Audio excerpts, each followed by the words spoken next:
um dia pra ensinar pra vocês, passo a passo, como você faz o comprimento. Já expliquei. Você tem que deixar isso naturalmente, você tem que se inspirar e deixar isso sair naturalmente. Vai pra trás, por favor. E vai bem assim, ó. Vai, todo mundo, por favor.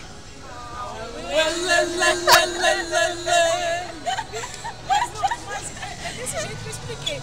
Tem gente que chega... As coisas não são assim. E o Chivas, gente, por favor, e o Chivas? Chega lá!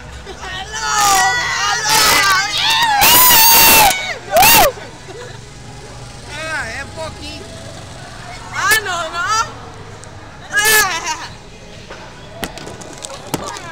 Eu achei engraçado.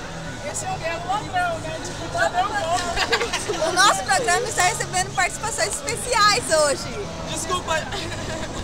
Desculpa, gente. Meu pai, ele sempre vem aí mesmo, tá? E a gente esqueceu de avisar isso na produção. Mas vamos lá, retomando o nosso assunto.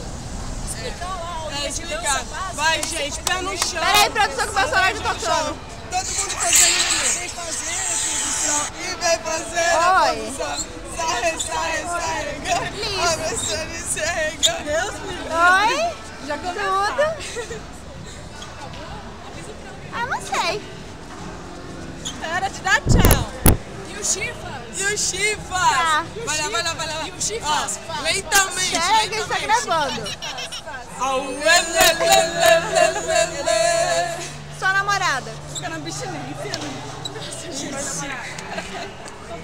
Então é isso, produção. Nós terminamos nosso programa.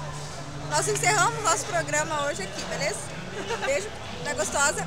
Da Liz. Não se esqueça, mexeu com você, mexeu comigo. Mexeu com você, mexeu comigo. 2 beijos.